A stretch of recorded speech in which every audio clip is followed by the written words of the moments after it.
김진우 연구원입니다. 예, KTB 투자증권의 김진우 연구원, 어서 오십시오. 네, 안녕하십니까. 지난번에는 그 아마존 사례도 그렇고 어떤 해외에서의 어떤 그 뭐라고 해야 됩니까? 빅테크 말고 그 규제에 대해서 우리 되게 심도 있는 공부를 김진우 연구원하고 했는데, 오늘은 이커머스에 대해서 이야기를 해볼게. 그동안 많은 분들이 되게 아쉬웠던 게 이커머스 시장이 엄청나게 빠르게 성장을 하고, 해외도 그렇고, 이게 국내에 상장되어 있는 유통사들은 전통적인 백화점, 정통적인 이제 마트 위주로 하다 보니까 이커머스 쪽으로 투자할 게 없다.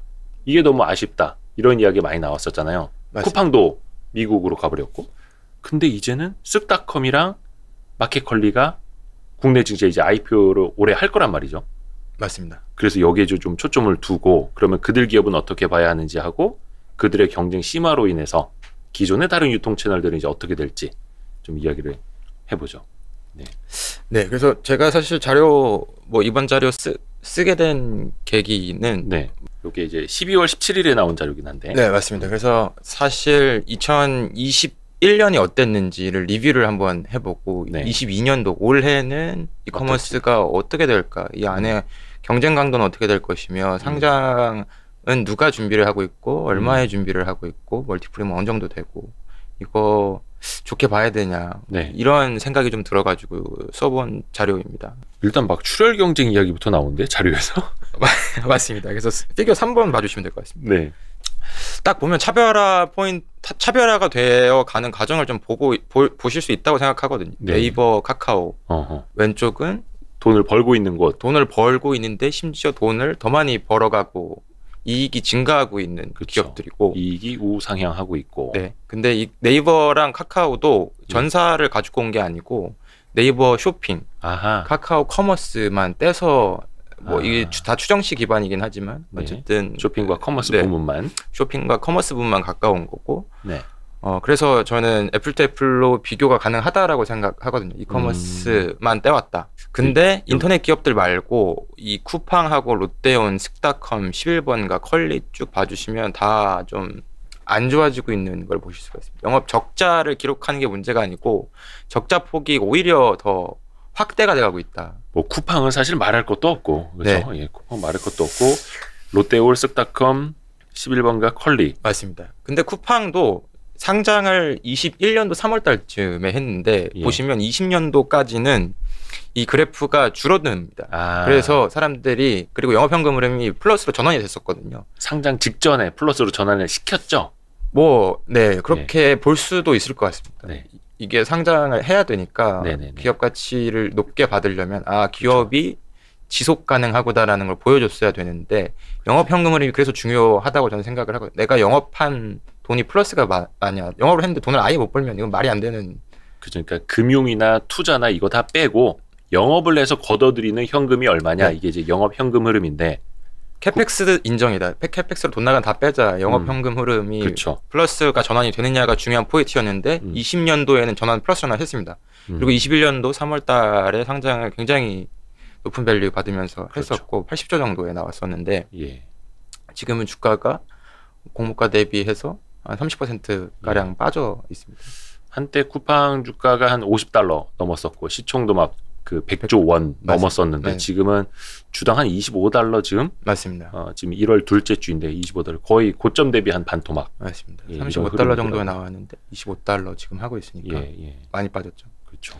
그래서 근데 이 차트 보시면 왜 빠졌는지 나오는 것 같거든요. 이게 올해 코로나19 영향이다라고 얘기를 하고 있긴 하지만 사실 쿠팡이 직접 다 풀필먼트 센터 운영하고 있고, 그래서 직접 고용하는 인원이 많으니까 다른 이커머스 업체들 비해서 일회성 비용으로 나갈 게 분명히 많다고는 생각이 듭니다. 그런데 저렇게 전환하는 건 좀 다르다. 그래서 사실 말씀드리고 싶었던 부분은 이 네이버, 카카오는 광고를 기반으로 하는 기업들이고, 사실 커머스 기본, 그러니까 전통적인 유통수수료 따먹는 모델로 돈을 안 버는 거죠. 광고비를 받거나. 그렇죠. 사실은 광고가 목적이고, 그래서 저는 비즈니스 모델에도 차별화가 나타났다라고 생각을 하거든요. 네이버, 카카오는 모르겠습니다. 이게 유통기업도 아니고 이커머스라고 볼 수 있느냐 없느냐에 대한 약간의 논쟁이 있을 수도 있고, 네, 뭐 그렇죠. 직접 사입을 하거나 원피 모델은 전혀 아니니까요. 예. 그래서 피겨 5번이 좀 봐야 된다. 아까 영업형을 말씀드린 차트고 피겨 5번 봐주시면 네이버 스마트 스토어의 입점 수수료율이 압도적으로 낮습니다. 그리고 여기다가 최근에 네이버 이용해 보시면 네이버 페이포인트라고 해가지고 2%씩 거의 환급을 해주고 있거든요. 그럼 사실상 입점 수수료 받은 걸로는 돈 벌 생각이 없다라고 해석을 할 수도 있을 것 같습니다.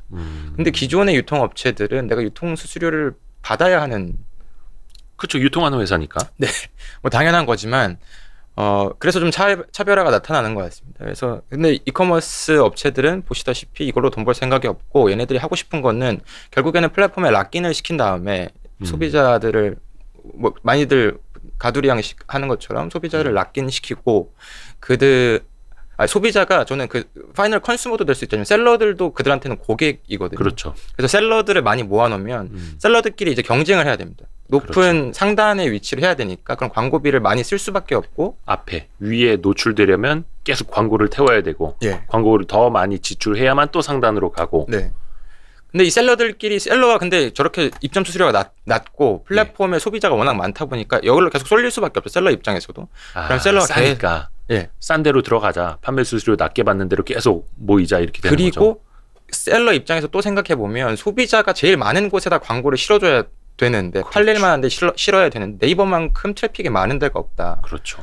그래서 이게 사실 이 양면 시장을 갖고 있는 게 플랫폼의 가장 큰 특징이라고 할 수 있거든요. 여기서 얘네들끼리 경쟁해서 돈 벌고 소비자들 많이 모아놓으면 소비자들은 거의 유인을 하는 웹툰, 미디어 그렇죠. 이런 거 다 공짜로 제공해주는 이유가 너네 와라.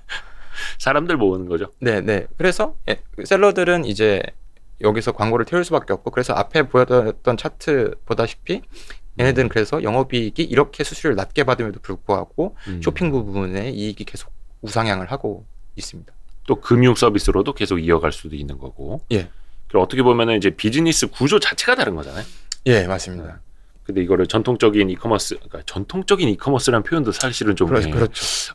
전통적인 유통업체랑 이제 이커머스들이 이제 이런 비즈니스를 또 이제 할 수 있느냐, 어떻게 차별화 할 거냐, 이제 그거를 봐야 되는 건데. 그래서 저는 그럼 광고를 네이버랑 카카오만 할 수 있는 거냐? 저는 그렇게 생각하지는 않거든요. 결국에 그렇죠. 인터넷에 트래픽만 있으면 소비자들만 모아놓은 그 가두리 양식이 돼 있으면 거기다가 광고로 돈 버는 건 당연한 얘기고 제가 그 디지털 광고 시장 점유율을 하나 갖고 와 봤는데 2023년도가 되면 눈에 띄게 올라오는 기업들은 한 2개 정도 있는 것 같습니다. 알리바바랑 아마존 정도인 것 같은데요. 요 주황색이 아마존이고 알리바바가 어디냐? 요 위에 있는 거구나. 9.5%. 맞습니다. 그러니까 이커머스 하고 있는 업체들이 그러니까 기존에는 구글, 페이스북에서 사실 양분하고 있는 미국 시장을 보면 디지털 광고 시장이 구글하고 페이스북 정도가 나눠 먹는 시장이었는데 이제 아마존이 세 번째 사업자로 쭉 치고 올라오거든요. 그렇다라고 하는 거는 이커머스가 점차 이제 광고 플랫폼이 돼가고 있다. 광고 모델을 탑재를 했고 이것들이 유의미한 성과를 나타내면서 전 세계 디지털 광고 시장에서 메인 사업자로 두각이 나타내고 있다. 이렇다고 하는 건 우리나라 업체들 똑같이 한다라는 거고 특히 쿠팡과 같은 경우는 아마존이랑 똑같이 따라가고 있는데 이번에 쿠팡이 영입한 인사를 보면 아마존에서 광고 담당하고 있던 케일러 힐이라고 하는 사람을 광고 부사장으로 영입을 해왔더라고요. 쿠팡이? 맞습니다. 아, 이분인가요? 맞습니다. 그 경영 잘한다는 헤어스타일인데? 일 잘하는 헤어스타일 아닙니까? 요즘 유행하는? 그래서 이분을 영입을 해왔고 그러면 이커머스 업체들이 광고를 하겠다라는 방향성이 이제 명확한 것 같습니다. 그래서 네이버, 카카오 기존에 하던 플레이어들도 하지만 이커머스 업체들도 하는 거고 그러면 스타컴, 롯데온 지금 안 하고 있는데 얘네들은 안 할까? 분명히 하게 될 거라고 생각을 합니다. 그래서 그렇기 때문에 스타컴이 이베이 코리아 같은 걸 인수를 왜 했냐라고 보면 똑같은 논리가 형성이 되는 것 같습니다. 식품은 원피로 하는 거기 때문에 셀러가 없고 결국에는 원피가 뭐예요? 내가 직매입을 보통 하기 때문에 그걸 원피라고 해요? 원피, 3P 보통 이렇게 얘기를 하더라고요. 3P는 남의 거 입점 판매자들이 파는 거고 그러니까 이게 원피 그러니까 사입한다라고도 하는데 내가 사서 내 창고에 넣어놓은 다음에 내가 직접 하는 걸 이제 원피 퍼스트 파티 사입한다. 그리고 남의 거 파는 건 서드 파티 걸 내가 팔아준다. 말 그대로 이제 중개. 맞습니다. 중개만 하는 거고. 이게 쿠팡은 처음에 이제 중개만 하다가 이제 직접 하는 것, 사입해서 파는 것까지 이제 같이 늘린 거고, 그게 이제 로켓 배송이기도 하고, 아직까지 G마켓 11번가 그다음에 옥션 이런 것들은 이제 거의 다 중개만 하고 있는 거죠. 네, 그래서 통신 판매 중개업. 쿠팡 같은 경우가 사입했다가 우리가 직매입해서 쫙 당겼다가 다시 이제 로켓 배송, 대행 이렇게 제트 배송 이름이 자꾸 바뀌기는 하는데 어쨌든 자신들이 보유하고 있는 이 당일 배송 할 수 있는 그 풀필먼트 센터를 대여를 똑같이 해주는 거거든요. 그래서 맞아요. 그게 아마존이 풀필먼트 바이 아마존 해서 FBA가 똑같은 사업 모델 하고 있는 건데 이쪽으로 점점 넘어가고 있습니다. 그래서 입점해 있는 셀러들 물건을 자기네가 중개해주고 배송도 해주고. 맞습니다. 맞습니다. 그래서 쓱닷컴이 이제 나중에 이베이, 네, 맞습니다. 이베이 코리아 인수한 것까지 이제 합쳐버리면 그럼 뭔가 이제 막 시너지가 나는 거예요? 그렇죠. 이제 광고를 태울 수도 있고 그 셀러들 대상으로 어떤 서비스를 할지는 아직까지는 모르겠지만 분명히 광고 서비스 태울 것이고, 그들에게 지금 이마트가 보유하고 있는 물류망들 지금 쿠팡이 하고 있는 것 같이 똑같이 저는 제공해 줄 수 있다고 생각을 하거든요. 그래서 그 셀러도 결국 많아야, 셀러가 결국 자산이 되는 시대가 되고 있기 때문에 그 셀러들을 모으려고 사실 이베이 코리아를 저는 인수했다라고 생각하고 있습니다. 그러니까 셀러, 그러니까 우리 주변에서도 인터넷 무슨 몰, 뭐 판매업, 인터넷으로 이제 통신 판매하시는 분들 많은데 그분들이 제일 힘들어하는 게 그거더라고요. 광고 집행하는 거. 계속해서 이거 보고 있는 거야. 실시간으로. 경쟁이잖아요. 10원이라도 더 높게 쓰는 사람 물건이 한 단이라도 더 높게 올라가는 거니까 계속 그 경쟁 입찰 때문에 엄청 신경 쓰시더라고요. 맞습니다. 그러니까 피를 말린다고. 그러니까 한 달에 뭐 몇십만 원, 몇백만 원 이렇게 광고 집행하지 않으면 상단에 노출조차 안 되니까. 근데 이런 이커머스 업체들은 그걸로 계속 돈을 벌고 있는 거고, 맞습니다. 또 그걸 더 확장하려고 하는 거고. 그럼 또 이제 어느 쪽으로 가면 됩니까? 밑에 제가 빠른 배송 유형별 추가 지불 의사 뭐 이런 차트 하나 갖다 놨거든요. 빠른 배송 유형별로, 이게 그 소비자 입장에서? 소비자 입장에서. 그래서 지금 사실은 마켓 컬리가 될 수 있었던 이유는 새벽 배송이라는 걸 해줬기 때문이고, 그 전에 새벽 배송 사실 없었는데 얘네가 처음 시작을 한 거고, 그 이후에 빠른 배송의 속도가 점점 더 빨라지고 있거든요. 예전에는 하루면 빨리 왔다라고 생각했는데 이제는 오전에 주문해서 오후에 안 오면 이거 좀 저녁에 안 오면 늦네. 이러다가 배송 속도가 3시간, 1시간 바로 배송 이제 퀵커머스 이렇게 해가지고 배송의 속도가 점점 이렇게 줄어들고 있습니다. 그러면 이게 줄어드는 이유는 결국에 소비자가 지금은 가격을 조금씩밖에 안 올리고 있지만 이게 더 커가려고 하면 소비자가 돈을 이거에 대해서 더 낼 의향이 있냐. 그렇죠. 이게 중요하다고 생각되는데, 뭐 조사 결과에 따르면 의향이 이만큼은 내가 더 낼 수 있다. 평균적으로 한 2,300원, 2,400원 정도는 내가 빠른 배송 받는데, 즉시 배송이나 당일 배송 같은 서비스 받는데 쓸 의향이 있다. 저도 사실 그렇거든요. 이제 하루 넘으면 깝깝하기 시작하더라고요. 왜 안 오지? 특히 한국 사람들 이제 좀 급하니까. 그래서 제가 얼마 전에 책을 주문을 했는데 책이 출고 트래킹도 안 되고, 사실 쿠팡은 하면 바로바로 배송이 되는데 제가 뭐 영풍문고에서 책을 샀는데 한 3일 동안 안 오더라고요. 그래서 오늘 배송 시작했습니다 뭐 이렇게 떴는데 그 정도가 되니까 이젠 여기는 답답한 거죠. 답답하다. 못 쓰겠다. 뭐 이런 생각이 들더라고요. 거의 책 같은 경우에는 거의 바로 다음 날이면 많이 들어오는데. 그래서 뭐 아래 차트 봐주시면, 그래서 모든 업체들이 지금 다 우리도 빠른 배송하겠다라고 하고 있고, 여기 뭐 이 차트를 삽입해드린 이유가 이거가 사실 물류비가 굉장히 많이 들기 때문에 적자가 더더욱 확대가 돼가고 있다라고 생각을 해가지고 한번 어떤 업체들이 어떤 배송 서비스 이용하고 있는지 쭉 한번 정리해 놓은 차트를 갖고 와봤고요. 한번 볼까요? 이게 이마트가 새벽 배송, 요거는 이제 쓱닷컴에 있는 겁니까? 그리고 현대백화점도 새벽 배송하고 있고, 요 이제 뭐 5만 원 이상 사야 뭐 이런 거 있고, 롯데프레시, 마켓컬리, 쿠팡, 헬로네이처, 오아시스 마켓, GS 프레시 뭐 다 한다고 보면 거의 이게 당일 배송은 빠른 배송 축에도 못 끼네요. 새벽 배송, 새벽 배송. 근데 이게 다만 무료 배송 기준은 뭐 3만 원, 4만 원 뭐 이런 기준은 있지만 이거를 나중에 유료화할 수 있는. 그렇다고 생각합니다. 쿠팡이 그러했듯이. 그리고 쿠팡이 지금은 사실 돈 안 받고 있다고 생각해도 과언이 아닌 것 같거든요. 제가 뭐 치약 하나 주문해도 다음날 배송이 오는데. 근데 그게 2,900원인가? 얼마에서 이제 올린다고 하잖아요. 올렸다고 합니다. 쿠팡 와우 그 회원. 예. 네, 그 이제 신규 가입하는 사람들부터 뭐 4천 몇백 원, 거의 5천 원 가까이 이제 받던데. 예. 예. 그래서 저도 그거 하고는 있거든요. 예. 이거 한번 쓰면 사실 못 끊죠. 쓰기가 한 달에 2,900원 정도고 진짜 내가 이쑤시개 하나를 사도 무료 배송이 오니까 물론 걱정이 되긴 합니다. 이거 너무 비효율적인 거 아니야? 근데 받는 그렇죠. 사람 입장에서는 그렇죠. 반품도 무료로 되니 되게 효율적인데 언젠간 올리겠지 했는데 일단은 지금 이제 슬슬 올리고는 있는 거죠. 예. 로켓 배송 가격을. 그리고 저희가 이런 느낌을 받는 게 쿠팡한테 굉장히 중요하니까요. 이거 아니면 안 되겠다라고 하는 느낌을 받는 게 중요하니까 그걸 그렇죠. 통해서 이제 다른 영역으로 사업을 이제 확장해 나가. 그러면 이제 쿠팡은 이 사람들이 요 정도는 싸게 느끼는구나. 예. 좀 더 올려도 되겠구나. 예. 요 돈 받아서 또 딴 걸로 확장해야지 이런 식으로. 저는 4,900원 사람들이 뭐 심리적인 저지선 뭐 그런 게 있었을까 싶을 정도로 4,900원도 싸지라고 아마 저는 사실 그렇게 생각하거든요. 이게 배송비 그렇죠. 하나만 시켜도 2,500원인데 맞아요.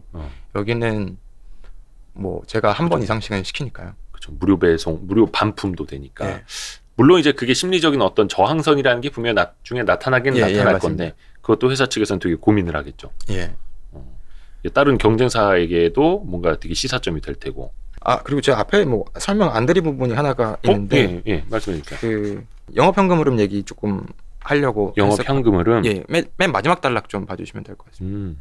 그러면은 이커머스 그러니까 네이버 카카오 빼고 봐보자라고 해서 얘네들의 영업현금 흐름을 비교를 해봤는데 네. 이마트랑 저는 사실 유통 담당자보다 보니까 이마트 롯데쇼핑 얘기를 적은 거일 수도 있지만 한번 봐주시면 예. 이마트랑 롯데쇼핑은 각각 올해 그러니까 21년도 전망치라고 봤을 때 각각 한 3조 원 정도 그리고 1.6조 원 정도 영업현금 흐름 플러스 날 거다. 이 안에는 롯데온하고 스타컴 영업적자폭 확대하는 거를 포함을 시켜 놓은 수치입니다. 아하.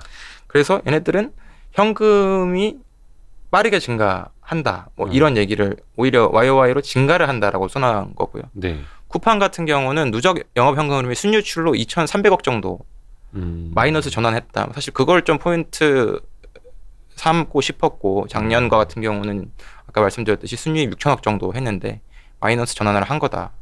그래서 우리나라가 이커머스 시장을 얘기를 할 때 유독 파편화돼 있다라는 얘기를 많이 듣고 그래서 경쟁이 치열하다. 그럼 누군가는 경쟁에서 나가 떨어져야 되는데 떨어질 만한 사업자가 있냐. 이마트랑 롯데온은 떨어져 나가지 않는다라는 게 제 생각이거든요. 돈을 계속 벌고 있기 때문에 아니다. 그래서 경쟁 강도가 낮아질 것 같지 않다. 예전에 쿠팡이 사실은 쿠폰 저기로 먼저 시작했던 거잖아요. 그때 티몬 그다음에 저 위메프 소셜 커머스 소셜 커머스 3사 이렇게 시작을 해서 그 소셜 커머스 3사의 치킨 게임이 머지않아 끝난다. 예. 이 기사를 제가 한 8년 전에 썼었거든요. 아직까지도 그 치킨 게임이 끝나질 않았는데 뭐 치킨 게임이 될지 뭘지는 모르겠습니다만 일단 엄청난 자금력으로 계속 이제 투자를 받아서 계속 외부 자금을 보고 있음에도 계속 가는 건데. 예, 맞습니다. 근데 이게 문제는 아니겠습니다. 기회가 될 수도 있겠고 이마트의 어떤 쓱닷컴하고 요거는 이제 분사를 했고 상장을 이제 막 따로 하잖아요. 예. 그럼 얘기가 어떻게 달라집니까? 그렇게 보면 또 똑같은 스토리로 흘러갈 수도 있을 것 같은데 얘네들은 돈을 벌고 있는 무기업이 그래도 존재를 하니까 돈을 쏴줄 수 있는 뭐 백이 있는 거죠. 네. 근데 쿠팡과 같은 경우는 뭐 백이 있었는데 백들이 이제 슬슬 엑싯을 했고 네.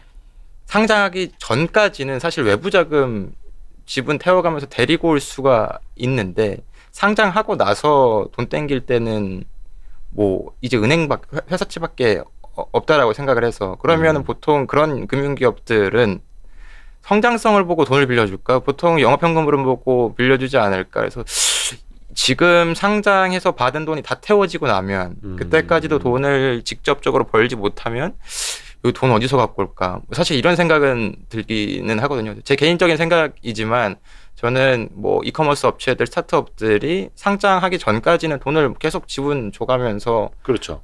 뭐 들어오면 계속 받을 수 있는 건데 상장하고 나서가 사실 좀 뭐 물론 상장할 때 이제 일거에 큰 자금을 이제 자본을 유치하게 쿠팡처럼 합니다만 그렇게 가지고 올 수도 있지만 그게 또 머지않아 바닥이 나면 예. 뭐 시장에서 또 이제 증자를 부르거나 메자닌을 찍거나 예. 그럴 수밖에 없을 텐데. 그래서 아까 말씀 주셨듯이 원래 이커머스 업체들 투자를 하고 싶은데 투자처가 없다라고 말씀 주셨는데 네. 이제 상장을 하나둘씩 하고 있는 거고 네.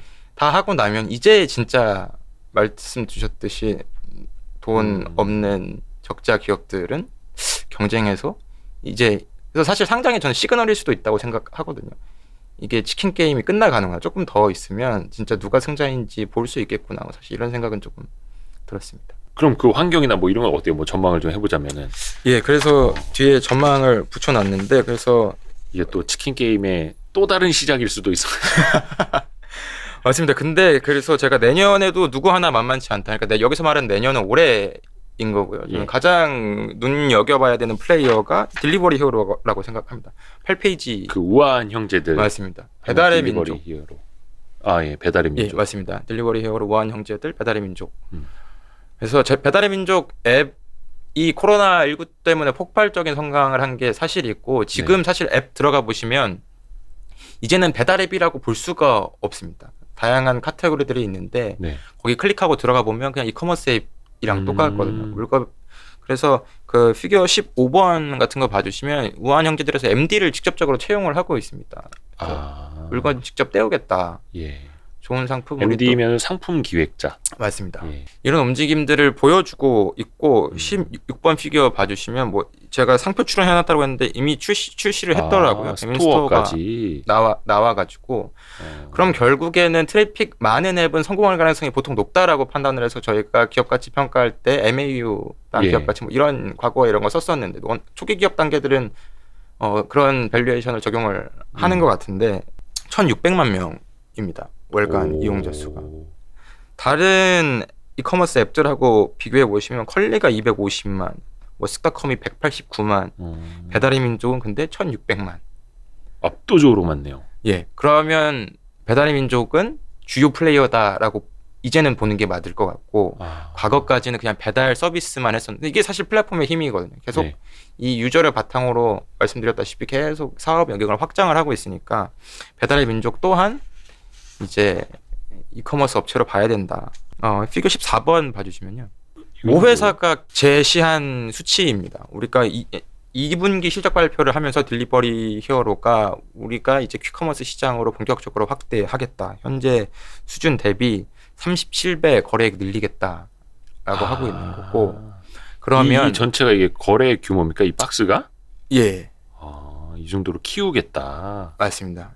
그렇게 하고 있기 때문에 배달의 민족도 똑같은 전략을 펼칠 수밖에. 모기업이 그렇게 하니까 당연히 배달의 민족도 똑같은 방향으로 가는 거고 요즘에 퀵커머스 얘기가 많이 나오고 있는데 여기라고 봐주시면 될 것 같습니다. 이게 이커머스 시장이 이거 뭐냐 청록색이라나 곤색이라나 이 제일 큰 박스고 그 안에 있는 것들이 이제 퀵커머스. 예, 맞습니다. 퀵커머스가 저 파랑색 그 연파랑색 박스가 퀵커머스 시장입니다. 근데 요게 이제 2030년에는 요 정도 간다라는 거고. 예. 지금은 저 15억 유로 정도 되는데 이거를 560억까지 키우겠다. 뭐 이런 생각을. 요 중에서 이제 퀵커머스라고 하는 거는 일반적으로 이제 오토바이 배달로 빠르게 오는 것들. 예, 맞습니다. 시키면 거의 뭐 1시간 안에 배송해 주는 물건들인데 최근에는 도보로도 오고 그쵸, 뭐 자전거도 있고. 예, 다양하게 넓혀져 가고 있는 거죠. 그래서 그 시장은 계속 이제 커지고 있는 거고. 예. 그래서 메인 플레이어로 그 시장에서 우리가 들어가겠다라고 하니까 딜리버리 히어로는 무시할 수 없는 플레이어라고 생각합니다. 그렇죠. 뭐 자본력도 그렇고 우리나라에서 배달의 민족의 어떤 이용자 수 아까 압도적인 1,600만 명 넘는 그것도 그렇고. 그러니까 배달의 민족도 이제는 단순히 이제 뭐 짜장면 배달 이게 아니라 이커머스 할 거다. 긴장해야 된다. 맞습니다. 그리고 딴 데들은 어떻습니까? 예. 이야기해 주시죠. 다시 좀 7페이지로 넘어가 주시면 제가 기업 5개 정도 얘기 드리려고 했는데 그다음에 카카오거든요. 카카오가 카카오 커머스를 재차 흡수 합병을 했습니다. 그리고 크로키닷컴 지그재그 운영하고 있는 크로키닷컴하고 라이브 커머스 하고 있는 그립 컴퍼니라는 데를 인수를 했고 21년도에만 한 3천억 정도 커머스에 돈을 투자를 집행을 한 것 같습니다. 제가 사실 이 카카오가 이베이 코리아 인수를 포기할 때 카카오 커머스의 방향성이 어딜까를 좀 생각을 해봤는데 거래액을 포기하고 셀러를 포기하는구나.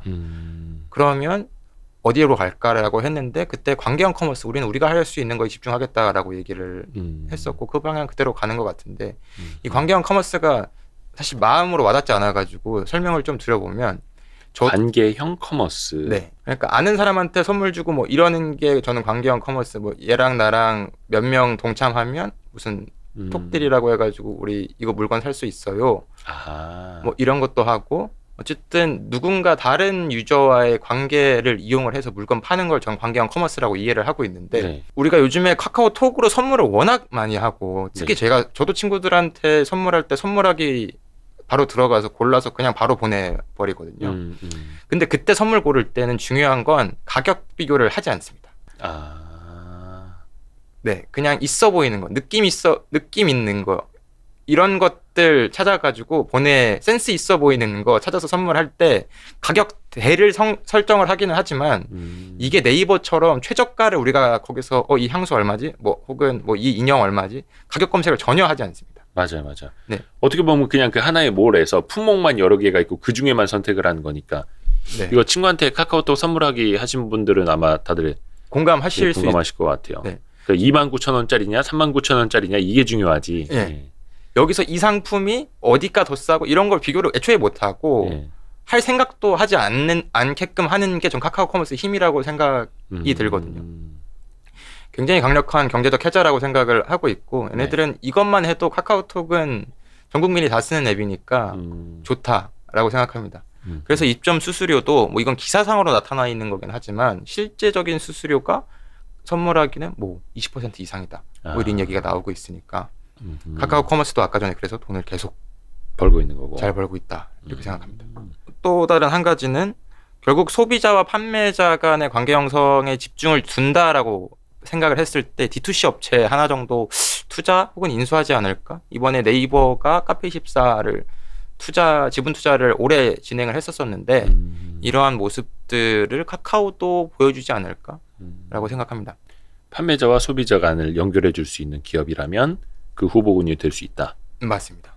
그리고 컬리를 볼까요? 네, 컬리가 좀 컬리는 이제 법인 이름이 컬리고 맞습니다. 거기 서비스는 마켓 컬리. 맞습니다. 예.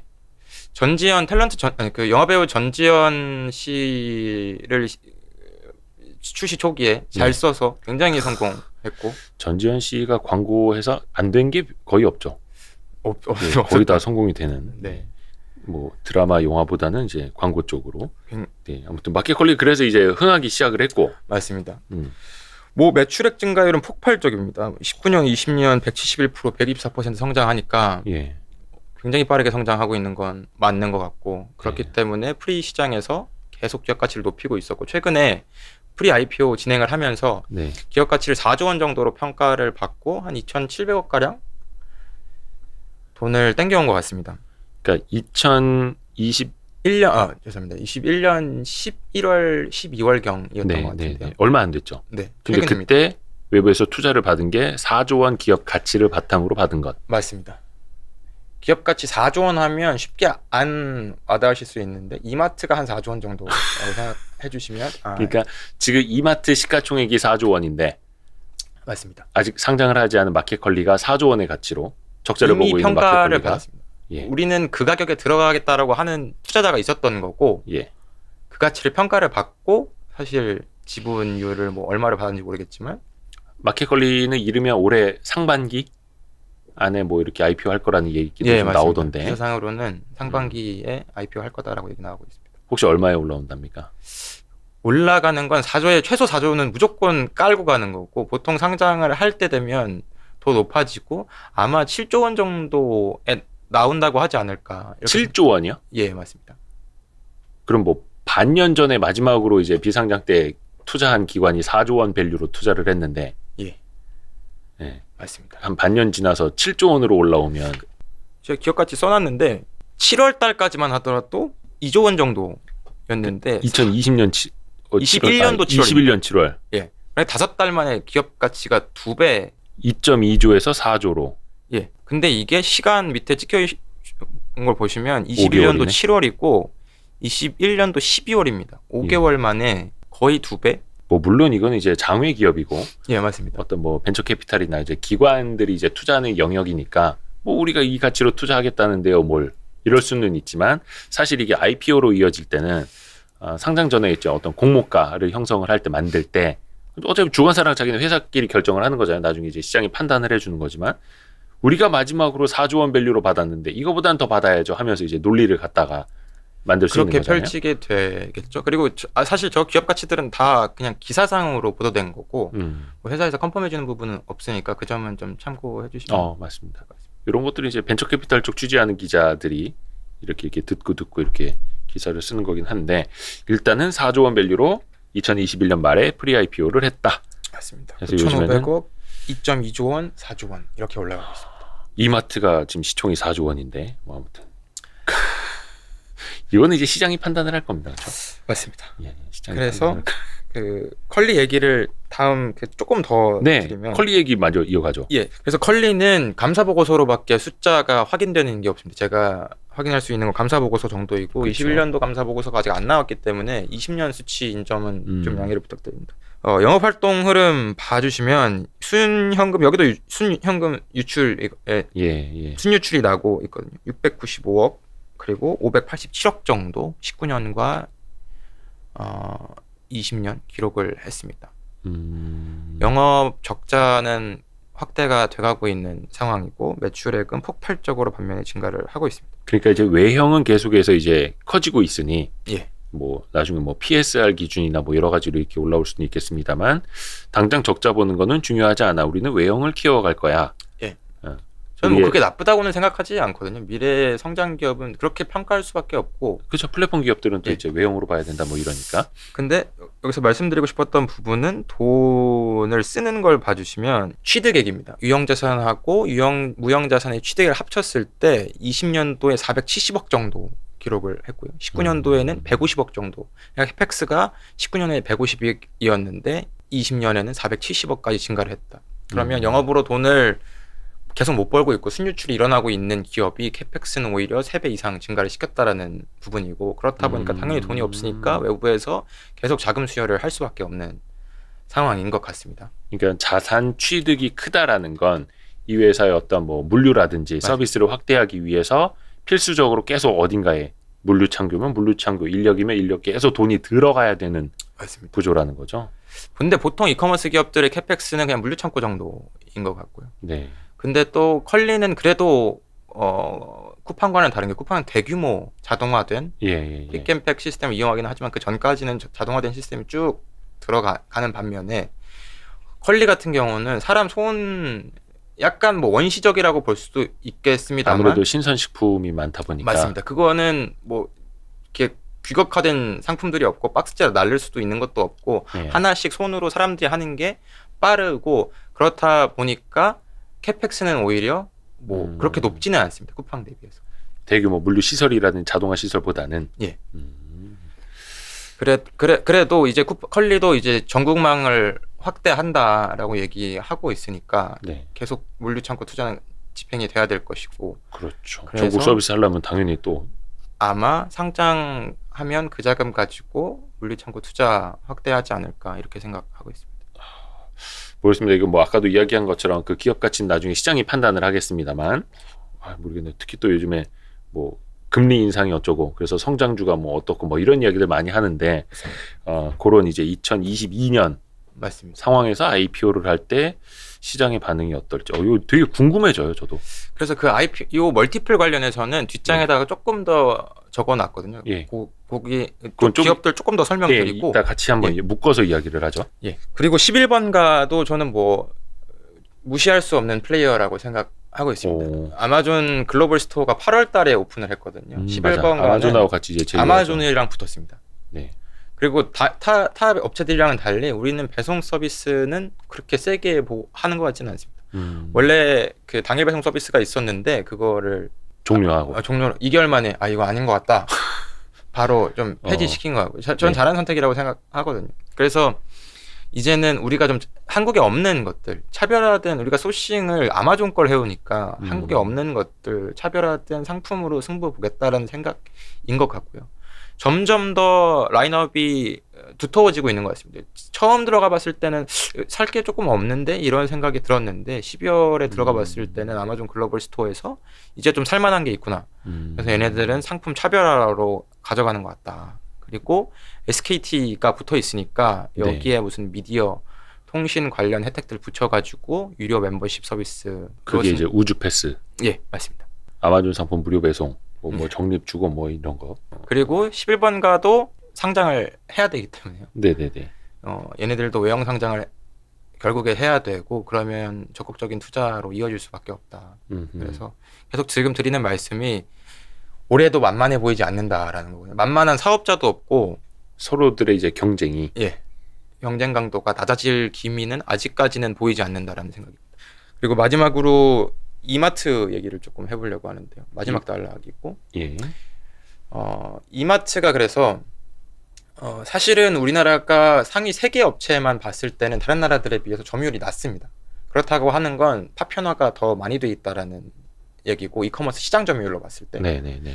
그래서 우리나라 힘들다. 그래서 스타컴이 이베이 코리아 인수를 하고 나서는 외형적으로 봤을 때는 20년 기준으로 2위 사업자까지 올라가게 되는 거고 그러면은 3개 사업자 네이버, 이마트, 스타컴 그리고 쿠팡을 봤을 때는 이제 점유율이 아마 굉장히 높아질 거예요. 제가 지금 수치가 정확히 기억이 안 나는데 50% 이상을 기록을 할 겁니다. 그러면 다른 표면적으로 봤을 때 숫자적으로 봤을 때는 다른 나라만큼 이제 시장 파편화가 적어지고 이제 스트림라인이 좀 이어진다고 해석을 할 수도 있지만 위에서 쭉 설명드렸듯이 사실은 아닌 것 같다. 우리나라 아직 경쟁 강도가 표면적인 상위 3개 업체의 점유율만 보고 판단하는 건 아직은 이르다. 아직 이르다. 좀 까봐야 되는데 까봤더니 위에 같은 사업자들이 너무 많고 얘네들도 하나씩 보면 장점들이 있는 회사들이고 가능성이 있기 때문에 좀 어렵다는 생각입니다.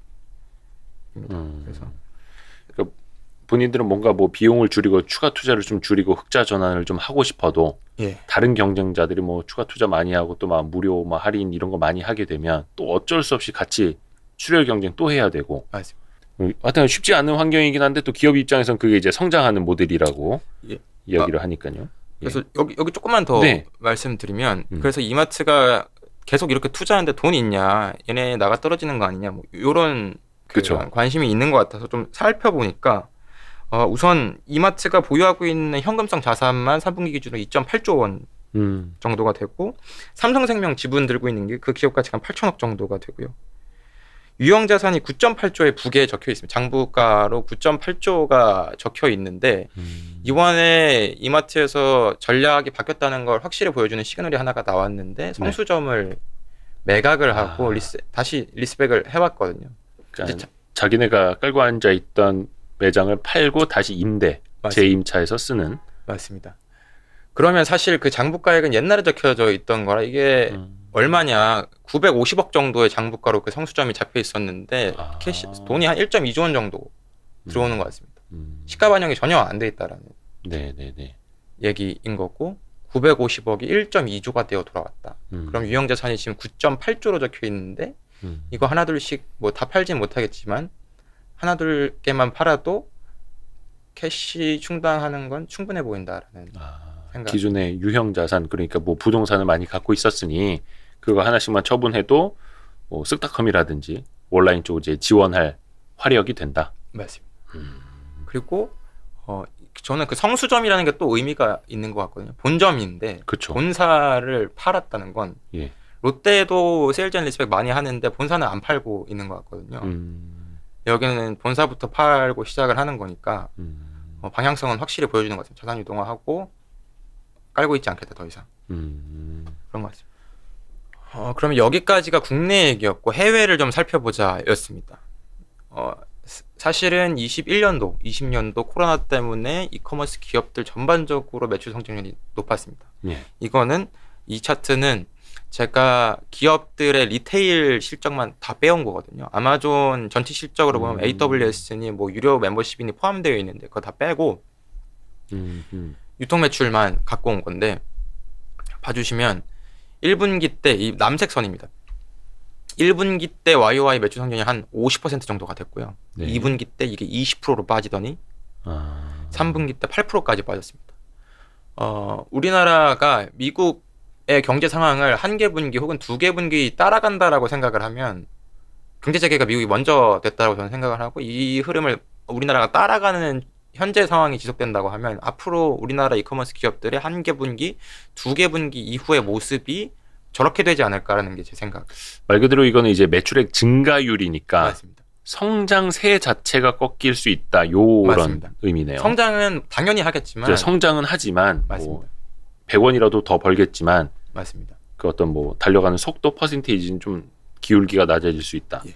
그래서 아까 계속 말씀 주셨지만 외형을 판단한다. 외형을 늘리고 있고 이게 폭발적으로 늘어났기 때문에 미래에도 이렇게 될 수 있다라는 가정을 깔고 지금 이 기업 가치가 반영이 되는 건데 이런 것들을 보면 이 이커머스 산업 전반의 성장 폭이 둔화될 수 있다라고 생각을 하고 있습니다. 그러니까 이제 천문학적인 적자뿐만이 아니라 맞습니다. 그동안에 계속해서 자랑하던 볼륨, 맞습니다. 매출 확장 이거 자체가 일단 좀 한계에 와 있을 수도 있다. 맞습니다. 그런 말씀을 좀 드리고 싶어서 가져온 차트고요.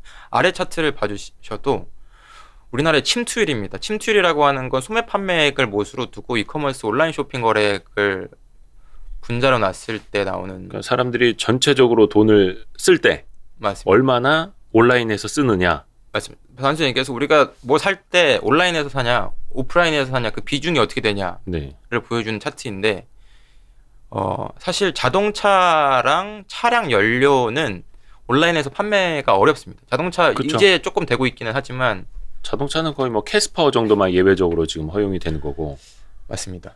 나머지는 거의 이제 온라인으로 못 팔죠. 그러면은 온라인에 그러니까 그런 거를 모수에서 빼고 봐보자. 그러면 그때 침투율은 이미 47%다. 쇼핑의 50% 가까이를 우리는 이미 온라인에서 해결을 하고 있는 나라라고 해석이 됩니다.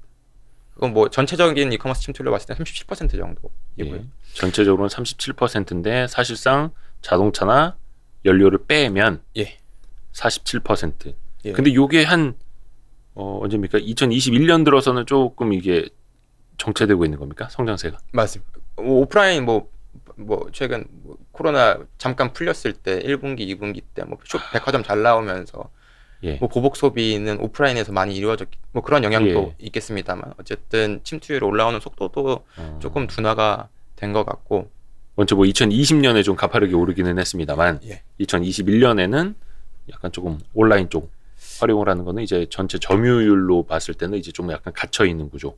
예. 근데 여기서 한 가지 더 말씀드리고 싶었던 거는 우리나라의 이커머스 시장은 결국에는 소매 시장 아래에 있는 시장이고 일정 수준을 딱 넘어가게 되면 소매 시장 성장률에 수렴할 수밖에 없다라고 생각을 하고 있습니다. 우리나라가 뭐 3, 4% 성장하는 나라인데 이커머스만 계속 20%, 뭐 18%, 19%, 20%쭉 이렇게 성장을 해왔었던 거니까. 근데 지금 침투율을 보시면 거의 50% 닿았거든요. 그럼 50%딱 찍었을 때 그 이후에 과연 침투율이 어디까지 갈까? 저는 상위 시장인 소매 판매 시장에 수렴할 수밖에 없다. 이렇게 생각을 좀 하고 있거든요. 아하. 그러면 여기도 이제 뭐 무작정 뭐 끝도 없이 성장할 수 있는 시장은 아니다. 예, 뭐 모르겠습니다. 최근에는 뭐 모든 거를 메타버스 얘기도 나오면서 이제 뭐 다 새로운 온라인, 메타버스 시장. 예, 그런 얘기 그런 시장까지 사실 생각을 하면 다 100%까지 가겠죠. 근데 60, 70%, 80% 이상 가는 게 이상한 얘기는 아니지만 그냥 제가 생각했을 땐 오프라인의 가치는 분명하고 사람이 과연 온라인에서 계속 그거 쓰고 살 수 있을까? 그걸 쓰고 살 수 있을까? 뭐 이런 생각을 조금 해가지고요. 제 개인적인 생각은 이렇습니다. 네, 좋습니다. 그리고 12페이지 봐주시면요. 네. 이 첫 번째 31번부터 좀 말씀을 드리면 사업자들이 하는 논리는 이런 겁니다. 컬리의 논리도 비슷한데 음식료품 봐주시면 침투율이 좀 낮습니다. 24% 정도가 됐고 평균이 아까 37%라고 말씀드렸는데 음식료품의 침투율이 낮기 때문에 우리는 성장할 룸이 더 있다. 최소 평균은 맞춰질 것이고 결국에 계속 우상향할 수 있다. 우리가 가진 잠재 시장의 규모가 높다. 이런 논리인 것 같거든요. 네. 근데 한 가지 좀 유의를 하셔야 된다고 생각을 하는 게 공산품 같은 경우는 저는 이커머스로 다 넘어갈 수도 있다고 생각합니다. 사는 부분에 있어서는. 네. 결국에는 다 규격화되어 있는 상품들이고 가격만 맞고 스펙 보고 맞네 이러면 사는 거지만 네. 음식료품은 살아있는 거고 생물이고 봐야 된다고 저는 생각을 하고 있기 때문에 네. 과연 지금 60% 기록하고 있는 저 전자기기 같이 높은 침투율을 30년 후에 터치할 수 있을까 이런 생각은 합니다. 30년 후요? 30년 후라도 예. 이 60%가 달성이 될까? 음식료품에 있어서 약간 이런 생각은 하는 거거든요. 그러니까 사람들이 실제로 뭐 식재료를 가져다가 뭐 이렇게 사다가 요리를 하고 이런 것들도 많을 테니까 다만 뭐 HMR이라든지 너무나 이제 잘 나오고 여러 가지들 잘 나오면서 요 퍼센테이지는 같이 이제 올라가긴 하겠지만 예. 약간 여기에서도 업사이드는 조금 이제 보수적으로 보시는. 예, 가전이 60%가 갔다고 음식료품도 60% 침투율을 기록할 수 있을 거라고 가정을 할 수 있냐 이런 생각은 좀 해보게 됩니다. 네, 좋습니다. 그리고 그 밑에 차트 봐주시면 지역별 이커머스 성장률이거든요. 제 생각만 이런 게 아니고 다른 기관도 이렇게 보고 있다. 좀 이렇게 말씀드리려고 하는 건데 좀 보시기 어렵겠지만 이 남색선 봐주시면요. 10% 초반대 정도로 아시아 시장을 전망을 하고 있습니다. 22년도에 네. 10% 초반대 정도 YOY 이커머스가 성장할 거다라고 이코노미스트에서 전망을 하고 있는데 이게 다른 국가들이 다 포함되어 있는 거. 우리나라는 지금 침투율을 봤을 때 30%가 이상이고 47% 기록하고 있는 글로벌 최고 수준의 이커머스 침투율을 기록하고 우리나라는 온라인화가 원체 잘 돼 있으니까. 맞습니다. 근데 다른 뭐 동남아시아 국가들 같은 경우는 한 5% 정도가 되더라고요. 침투율. 이런 국가들을 다 포함시켜서 아시아라고 묶어놓고 YOY 성장률을 계산을 한 거니까 우리나라가 침투율 5%인 나라보다 당연히 성장률은 떨어질 수밖에 없다고 생각을 그렇죠. 합니다. 그렇기 때문에 내년에는 뭐 두 자릿수 성장이 힘들 수도 있다. 그러니까 올해 22년도에는 다 포함시켜서 10% 초반대니까 우리나라만 떼고 봤을 때는 두 자릿수 할 수 있을까? 그런 생각입니다. 원체 성장할 만큼은 이제 성장돼 있기 때문에 예, 더 이상 클 게 이제 조금 많지는 않다. 네. 그리고 이 밑에는 뭐 GDP 성장률을 갖고 온 건데 보복 소비 같은 것들로 인해서 21년도에 팍 올라왔지만 22년도는 뭐 전체적인 GDP 성장률 전망도 좀 떨어져 가고 있기 때문에 전체 아예 최상단에 있는 시장 자체도 뭐 작년보다는 둔화된다라는 얘기 좀 전했고요. 계속 이커머스 쪽은 되게 뭐라 해야 되나 오프라인 유통보다는 뭔가 시장이 밝을 줄 알고 막 장밋빛이고 막 그럴 줄 알았는데 계속 이야기를 들으면 들을수록 막 이제 청사진만 있는 건 아니구나 막 이런 생각이 들거든요. 네. 근데 그런 와중에 이제 IPO 기업들이 나오기 시작하는 거거든요. 네. 그래서 얘네들을 어떻게 봐야 되냐. 예. 우선 컬리 말씀드리기 전에 글로벌 기업들의 IPO 이후의 성과는 어땠냐를 좀 갖고 와봤습니다. 피겨 35번이고요. 해외 기업들 상장한 이후에 맞습니다. 주가 추이 21년도에 상장한 미국에 상장한 이커머스 상장사들 다 가지고 온 건데 여기 쿠팡도 있고 5개 정도가 상장이 됐고 네. 공모가 대비 30% 이상 다 빠졌습니다. 이거 그러니까 2021년 말 그러니까 12월 기준으로 보는데 뭐 물론 여기서 이제 뭐 1월 초 기준으로 더 빠진 데들도 있습니다. 더 빠진데 이게 큰 흐름은 이제 조금 뭔가 메시지가 될 것 같긴 한데요. 그리고 IPO 뭐 전반적으로 안 좋았지만 그 IPO 인덱스 같은 경우가 한 10% 정도 빠졌더라고요. 근데 이커머스 업체들은 30%가 빠진 거니까 어차피 IPO 할 때가 제일 이제 좋은 시절이고 예쁘게 이제 화장하고 올라오는데 거기서부터 더 화려하게 보이는 것보다는 이제 약간 현실에 눈을 뜨는. 네. 그리고 앞에 설명드린 올해의 전망이 그렇게 또 시장 자체도 좀 좋아 보이지 않는다라는 생각이었고 그래서 멀티플 34번 피규어 봐주시면 얼마에 그러면 어느 정도 수준으로 나오는 거냐인데 사실 쿠팡이 3.2배 받고 PSR 기준입니다. 21년도 기준의 PSR을 써놓은 건데 PSR이라고 하면 이제 매출액 대비 기업 가치라고 맞습니다. 보면 되겠죠? 매출액 대비 기업 가치가 이러한데 이렇게 보면 굉장히 싸게 나올 걸로 보일 수 있습니다. 근데 이런 것들은 기업 모델이 다르고 사업을 영위하고 있는 주요 국가들의 침투율 자체도 다르고 다 다르기 때문에 네. 뭐 고려를 해야 되겠지만 우선 우리나라 시장이 중요하니까 쿠팡과 컬리부터 좀 말씀을 드리면 네. 쿠팡이 우선 공모가 당시 $35로 나올 때 3.2배를 받았습니다. 21년도 매출액 기준으로요. 쿠팡이요? 예. 예. 근데 뭐 컬리는 조금 가정을 더해야 되겠지만 네. YOY로 올해 55% 정도 매출이 성장한다. 라고 치면 똑같이 21년도 동일 기준으로 이건 제 그냥 모델을 돌린 숫자는 아니고 55% 매출액이 성장한다고 가정을 했을 말 때 그대로 가정 2.7배 정도가 되거든요. 잠시만요. 22.7배요? 2.7입니다. 2.7배. 2.7배. 예, 4조 기준입니다. 요게 4조. 예, 4조 기준으로 봤을 때 요 정도가 되는 건데 예상 시가총액. 예. 근데 4조 원의 시장에 안 나올 것이고 아까 전에 뭐 7조 원까지도 예, 맞습니다. 나온다고. 그러면은 저게 50% 이상은 높아지는 거니까 뭐 3배가 훌쩍 넘어가는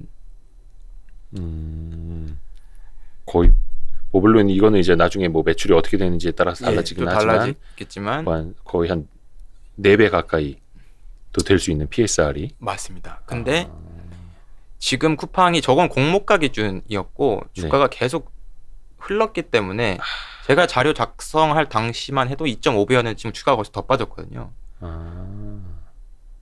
그렇죠.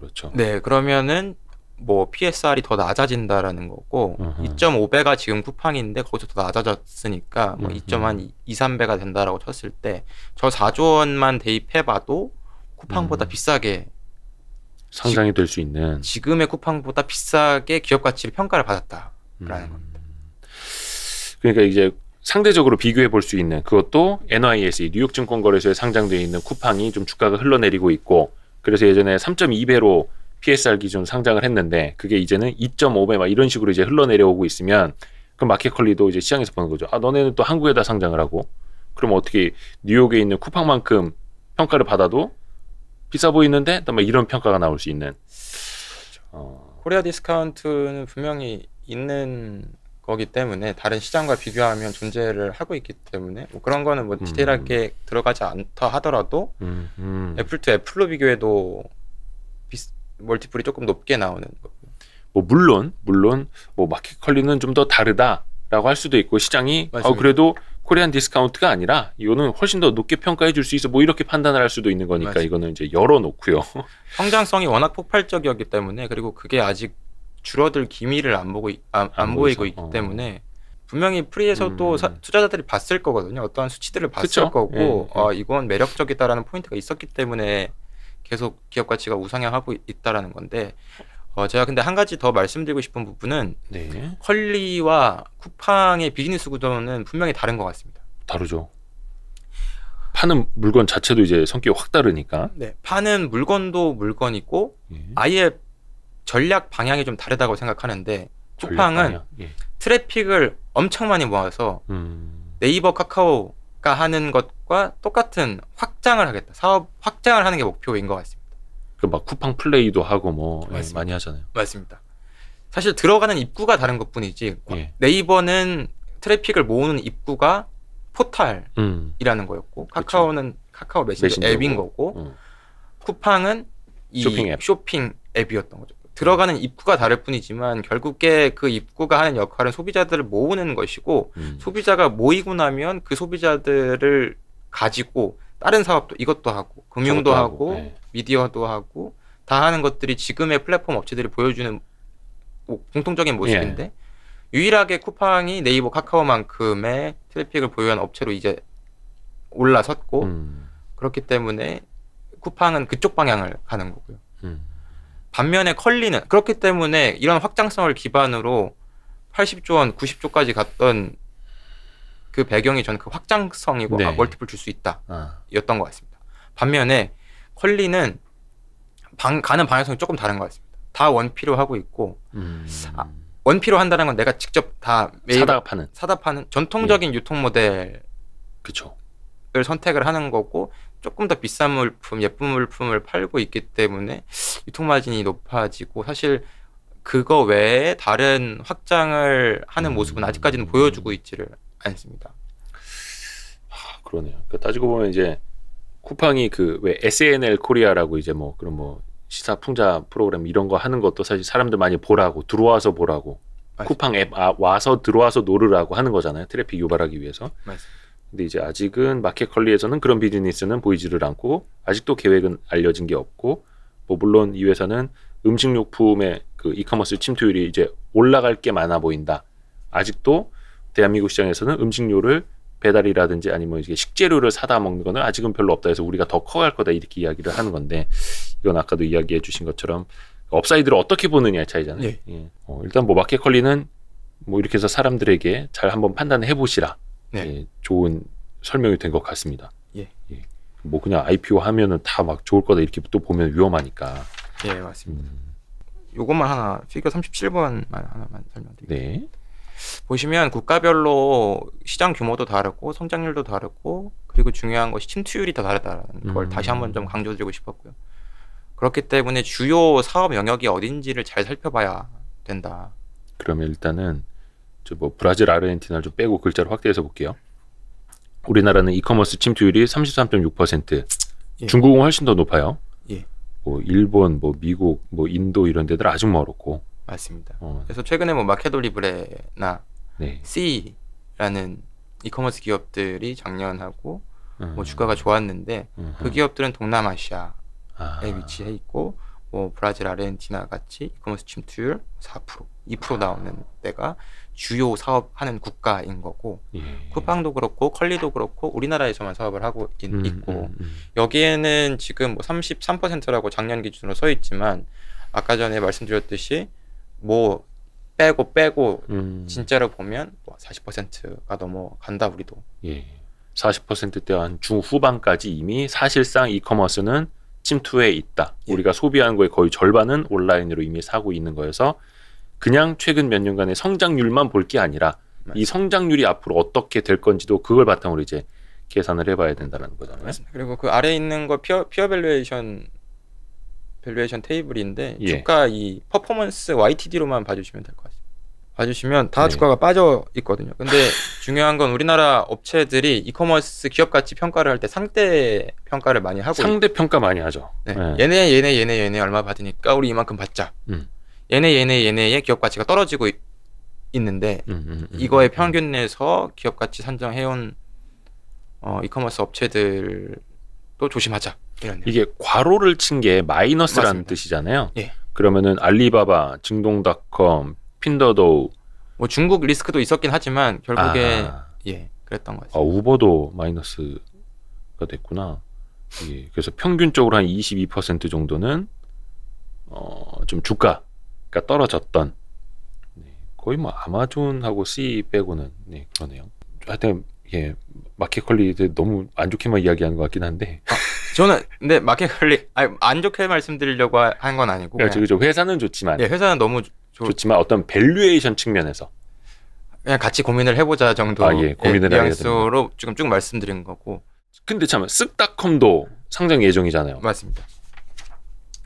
쓱닷컴이 한 10조 정도 목표로 하고 있다라고 생각하고 있는 것 같습니다. 기업 가치를 예 시장에 나올 때 예 쓱닷컴도 이제 올해 상장한다고 맞습니다. 예. 얘기가 나오고 있습니다. 아마 마켓컬리가 더 먼저 될까요? 네, 예. 컬리가 아마 먼저 나올 것 같고 그 쓱닷컴은 하반기에. 네 그렇게 생각하고 있습니다. 근데 이제 마켓컬리는 지금 작년 말 기준으로 벤처캐피탈한테 4조 원 가치로 마지막으로 이제 투자를 받았고 프리 IPO 통해서 예. 해서 뭐 지금 시장에서 뭐 한 최대 7조 원도 예상이 된다 뭐 이렇게 하는데 그 밸류에이션 평가를 어떻게 봐야 된다까지 얘기해 주셨고 쓱닷컴은 와 10조 원 밸류라면 잘 가늠이 안 되거든요. 지금 쿠팡 이마트가 4조인 거고 50.1% 들고 있습니다. 그러니까 모기업인 이마트가 시가총액이 4조 원. 예. 그리고 한 50%를 이제 지분을 갖고 있는데 쓱닷컴의 지분을 50.1%를 갖고 있는데 10조 원 단순 계산을 해서 뭐 지분율 희석되고 뭐 이런 거 다 빼고 지금으로 봤을 때 10조 원이라고 하면 그 순수 가치만 그러면 이마트에 5조 원이 반영이 돼야 되는. 근데 이마트는 지금 시총이 4조 원. 맞습니다. 네, 뭐 하여튼 뭐 저기 자회사가 상장되기 전에 뭐 지주사 디스카운트 뭐 이런 거 얘기하는 뭐 좀 그렇긴 합니다만 그럼 그걸 어떻게 좀 봐야 될까요? 쓱닷컴의 어떤 몸값. 쓱닷컴의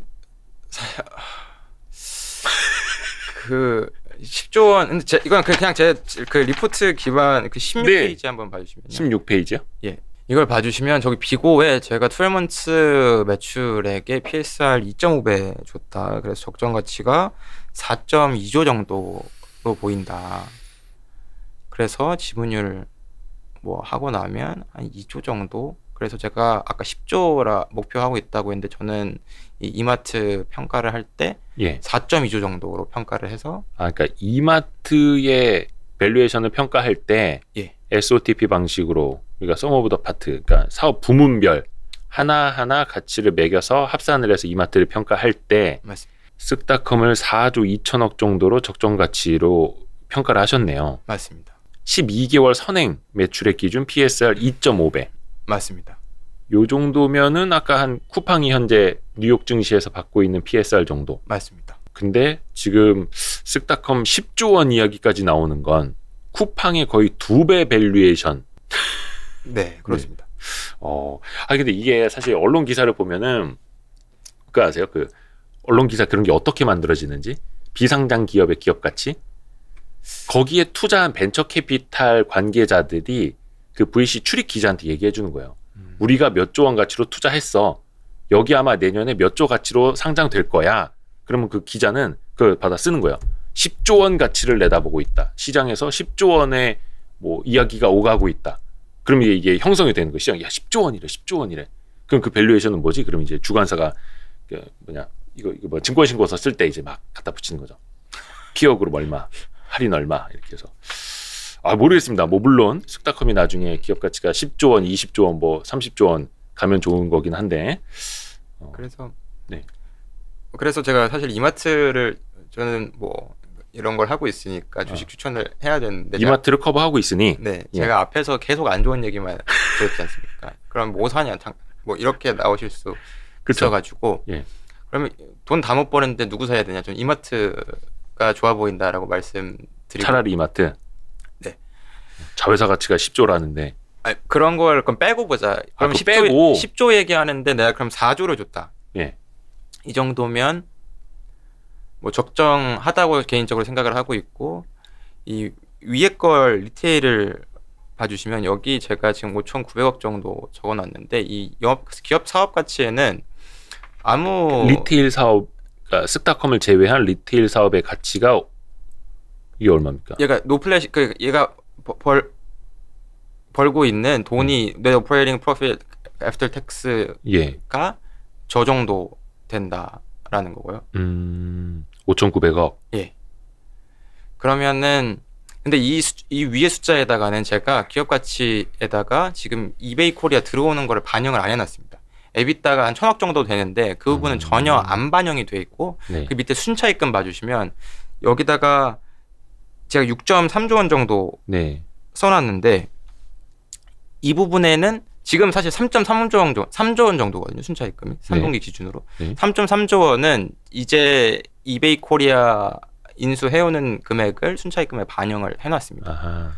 그럼 밑에서 거기서 안 좋은 건 뭐 쉽게 말씀드려서 빼는 거고 그거의 기업 가치는 위에 반영을 하지도 않았다라는 부분이고 쓱닷컴은 저 정도면 보수적으로 뭐 나름대로 좋다라고 생각을 하고 그럼에도 불구하고 지금 목표 주가랑 현재 주가 제가 생각하는 적정 기업 가치랑 현재 기업 가치 차이는 30% 이상이 나기 때문에 뭐 좋은 기업이다. 그리고 쓱닷컴 같은 경우 그러니까 이마트 밸류에이션 할 때 쓱닷컴의 지금 영업 적자 확대되고 있는 걸 이미 숫자로 다 반영을 해놨기 때문에 이커머스 적자 경쟁 확대되는 거 맞다. 그런 거 다 반영하고 봐도 뭐 이마트가 괜찮아 보인다. 이런 내용으로 썼고. 그럼 이마트는 지금 사업 가치, 적정 가치를 한 7조 9천억 보시는 거고, 그렇죠?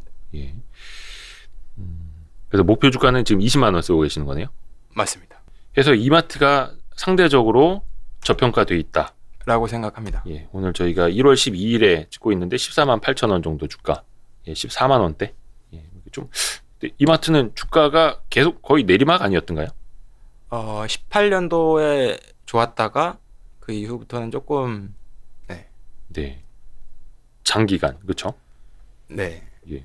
제 주변에서도 이마트 뭐 저평가돼 있다, 싸다 이런 이야기 하시는 분들 상대적으로 많기는 한데 그래서 앞에 얘기를 쭉 드린 거거든요. 이커머스가 그러니까 이마트가 제대로 된 평가를 계속 못 받았던 이유는 오프라인이 다 죽는구나. 침투율이 계속 그러니까 이커머스 침투율이 높아지고 네. 이커머스의 성장률을 높아지는데 그럼 그 수요는 오프라인께 계속 뺏기고 있는 네. 거라고 쉽게 생각할 수 있는 거니까 그렇기 네. 때문에 이 사업은 죽어가는 사업이구나. 성장성이 없는 사업이구나. 제대로 된 기업 가치 평가 못 받았다라고 생각을 하고 있는데 그럼 이제 다시 보자. 이커머스 앞에서 쭉 성장해왔는데 그 성장폭이 줄어들 것이고 그래서 오프라인의 재평가가 좀 필요하다. 여기서 이렇게 말씀드리는 주요 근거 중에 하나는 뭐 시장 성장이 이커머스가 죽는다 뭐 이런 게 아니고 저는 그 도심지 물류라는 걸 되게 좋게 보고 있었거든요. 도심지 물류. 네. 이마트가 PP센터라고 해가지고 네. 뭐 한 절반 정도는 영업점으로 쓰고 하나의 점포를 절반 정도는 물류창고로 쓰고 있습니다. 어차피 이제는 손님이 많이 오지도 않으니 기존에 있던 이마트 점포를 일종의 물류창고처럼 활용을 하는. 네, 그리고 그렇죠. 거기서 물건이 바로바로 나가는 거죠. 그리고 뭐 홈플러스도 그렇고 다들 그렇게 이제 활용을 하죠. 쿠팡 같은 경우가 물류창고 짓느라고 돈이 엄청 많이 들었었는데 그렇죠. 그리고 그 물류창고 이 두 가지 물류창고의 차이점은 도심 지역 안쪽에 이마트권 들어와 있다라는 거고 가까이. 네. 그리고 제가 아까 전에 배송 경쟁이 계속 확대가 돼가지고 소비자들이 원하는 시간도 계속 짧아지고 있다. 그렇죠. 바로 가야죠. 우리나라의 물류 창고들은 대부분 다 수도권 쪽을 다 빠져 있습니다. 그렇죠. 대형화가 되어 있기도 하고 여기서 지금 배송 거리가 배송 시간 자체가 더 줄어들려고 하면 저는 거리 자체가 줄어야 된다고 생각을 하거든요. 그럼 물류 창고가 우리나라는 다 사람들이 거의 수도권과 경기 지역에 몰려 살기 때문에 이쪽으로 물창고로 옮겨와야 30분 배송, 1시간 배송 할 수 있는 건데 절대 못 들어온다고 생각합니다. 쿠팡은 들어올 수 없다라고 생각을 하고 있고 뭐 경기권에서 뭐 새벽 배송이나 로켓 배송까지는 가능하겠지만 맞습니다. 당일 그것도 뭐 1시간 배송을 하려면 맞습니다. 저 가까이 있어야죠. 그래서 그 기존의 할인점 마트를 이용을 한다라는 거고. 맞습니다. 그리고 뭐 대형화를 그러니까 이번에 실적 발표 3분기에 하면서 이마트가 어떤 얘기를 했냐면 우리가 PP센터 대형화를 전체 점포의 한 10분의 1 정도를 진행을 했는데 YOY로 기존 점성장률이 한 20% 정도가 나왔다라고 얘기를 했습니다. 계속 주가가 안 좋았던 이유는 기존 점성장률 자체가 마이너스로 계속 기록이 됐었던 거거든요. 네. 그래서 이거는 기존 점 성장률이 빠지니까 여기는 안 좋구나라고 해서 멀티플이 빠졌던 건데 그러면 기존 성장률 기여도가 어느 정도 되냐 계산을 해보면 10분의 1 정도에서 20% 정도니까 10% 곱하기 20% 하면 최소 2%포인트 정도는 개선이 된 기존 성장률이 개선된다고 저는 생각을 하고 있고요. 이러한 것들을 향후 5년 동안 계속 대형화 작업을 우리 지속해 나가겠다. 올해 한 것만큼의 숫자 점포를 5년 동안 계속 하겠다라고 이마트에서 얘기하고 있는 거고 그러면은 코로나19로 내식 수요가 많아지면서 수혜받기 전까지 그러니까 주가가 계속 안 좋았을 때는 기존 성장률이 2%포인트 마이너스 2% 정도 계속 기록을 하고 있었거든요.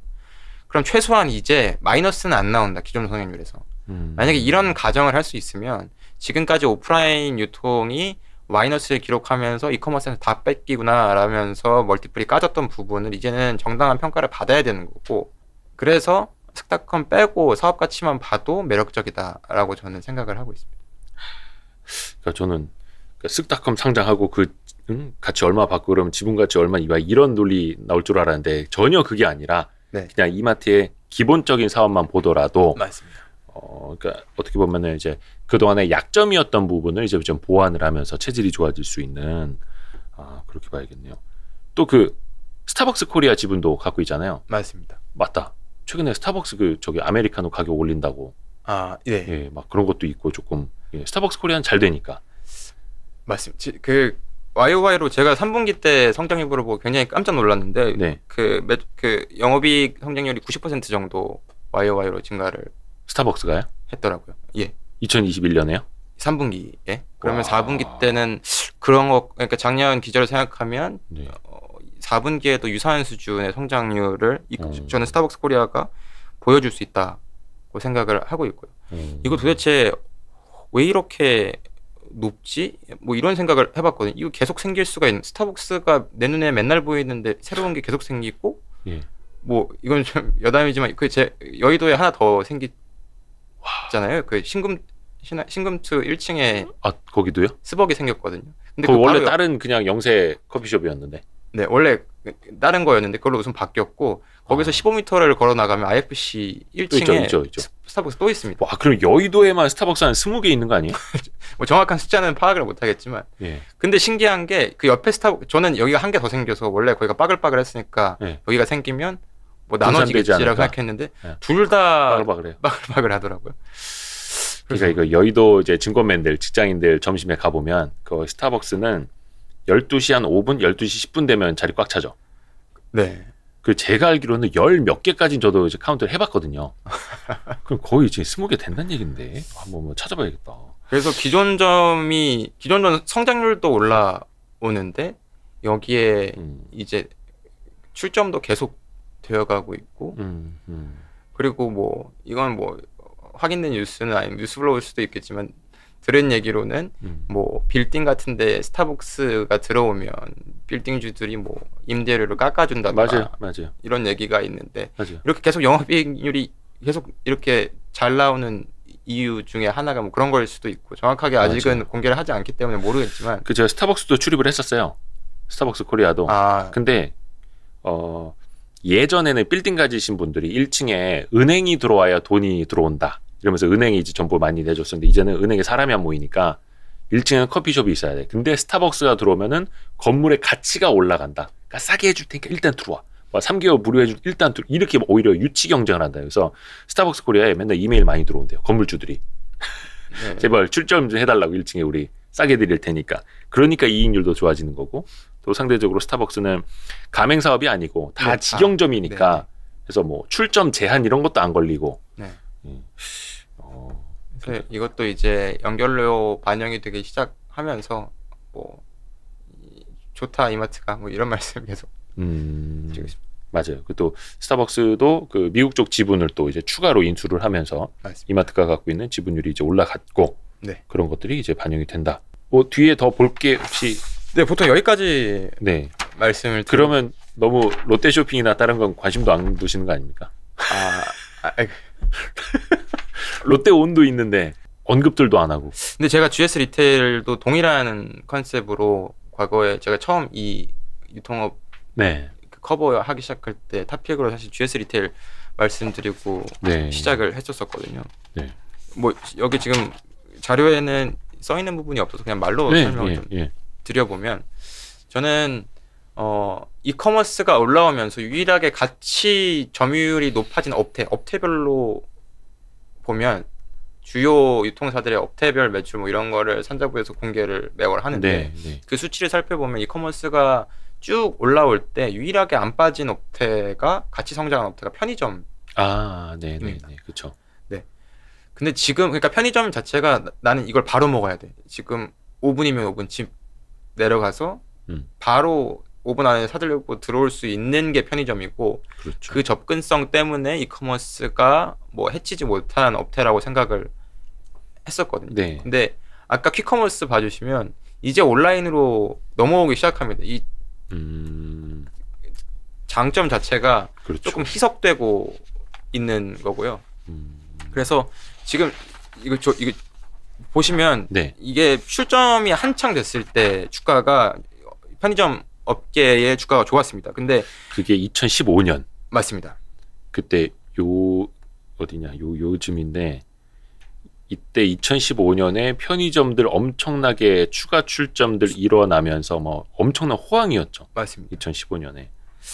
근데 그러면 입장에서 P가 올라오거나 Q가 올라오거나 둘 중에 하나는 올라와야 편의점이 좋은 거인데 그럼 Q가 출점이라고 봤을 때 지금 인구 100만 명당 우리나라의 편의점 개수를 보면 한 849개가 되고요. 일본이 442개입니다. 인구당으로 봤을 때는 편의점 대국이라고 불렸던 일본보다 우리나라가 2배 더 생길 때가 있을까라는 생각이 들 정도로 또 요거는 그때 공정위에서도 출점 제한을 맞습니다. 좀 뒀죠. 그래서 맞습니다. 몇 미터 이내에는 또 두면 안 되고 뭐 이렇게 협의를 해야 되고 막 이런 것들. 맞습니다.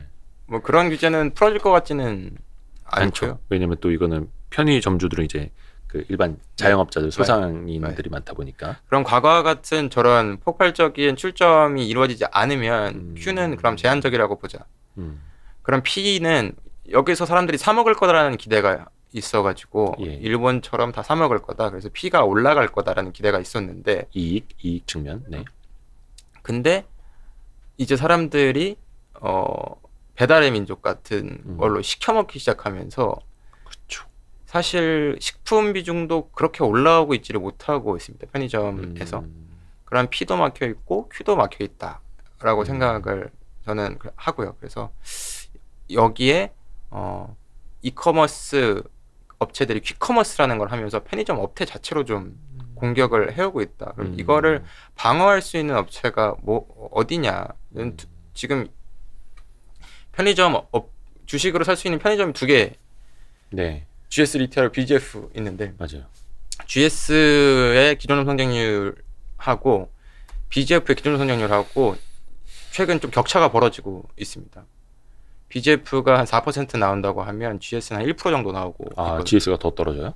네. 그래서 왜 그럴까 생각을 해봤는데 GS는 뭐 GS 홈쇼핑하고 합친다고 해서 그쪽에 좀 신경을 쓰고 있는 게 아닌가. 그리고 뭐 남염 논란도 조금 있었고요. 과거에 포스터 잘못 만들어서 그런 것도 있었고. 그런 부분이 있지만 뭐 단기적인 플레이를 할 때는 뭐 내년 그러니까 나는 트래픽이 늘어나서 리오프닝 테마로 주식을 산다. 그랬을 때는 단기적으로는 당연히 BGF가 나아 보일 수 있지만 전 장기적으로 생각했을 때 업 자체가 그렇게 좋지 않고 그리고 결국엔 이커머스에 대응이 되는 업체를 사야 된다라고 생각을 하고 있어가지고 GS 홈쇼핑이 사실 모바일 매출 비중이 50%가 넘습니다. 저는 이제 홈쇼핑을 사람들이 이걸로 모바일로 사죠. 예.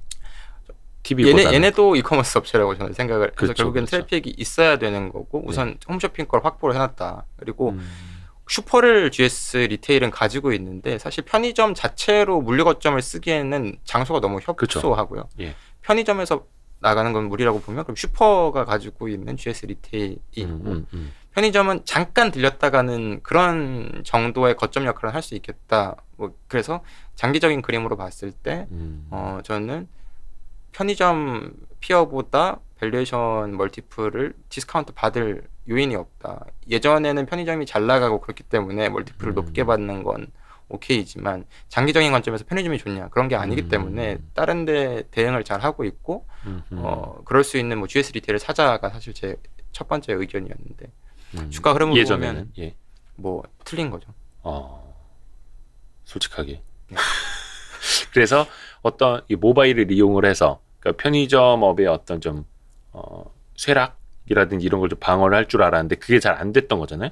아직은 시너지 효과가 정확하게 나타나고 있죠. 시너지 효과는 저는 이렇게 합치면 바로 날 거라고 잘못 생각을 했는데 이게 기업 아예 다른 기업 두 개가 사실 합쳐지는 거다 보니까 아직까지 나타나고 있지는 않습니다. 약간 GS 리테일은 뭔가 의사결정 구조 과정에서도 예전에 조금 노이즈가 있었던 몇 건도 있기는 했었는데 와 오랜만에 저도 주가 봤어요. 2020년 그 팬데믹 당시 주가네요. 네. 와. 그러니까 사람들한테 별로 이제 조금 관심을 못 받는 이유가 있기는 있었고 말 그대로 편의점이 이제는 아까 말씀하신 것처럼 퀵 뭐라 해야 되나? 퀵 서비스 아니고 퀵커머스. 퀵커머스. 퀵 서비스가 생각이 나가지고 퀵커머스 쪽으로 많이 위협을 당하고 있다. 해서 퀵커머스와 어떤 이커머스의 시장 성장의 한계를 대체할 수 있는 혹은 거기에서 오히려 더 강점을 부각할 수 있는 쪽으로 봐야 한다. 그래서 아까 뭐 이마트 이야기도 잘 들었고요. 저는 또 오늘 개인적으로 스타컴하고 마켓컬리 법인명은 컬리 그 두 회사의 기업 가치에 대해서 또 한번 이제 인사이트를 들을 수 있어가지고 너무 좋았습니다. 예. 그럼 다 그냥 뭐 엄청 좋은 것처럼만 이야기를 하거든요. 언론 기사를 봐도. 아무튼 감사합니다. 그래서 나중에 또 다른 쪽 리포트를 쓰더라도 한번 또 계속해서 좋은 말씀 계속 전해 주십시오. 네, 기대해 주셔서 감사합니다. KTB 투자증권의 김진우 연구원이었습니다. 고맙습니다. 네, 감사합니다. 수고하셨습니다.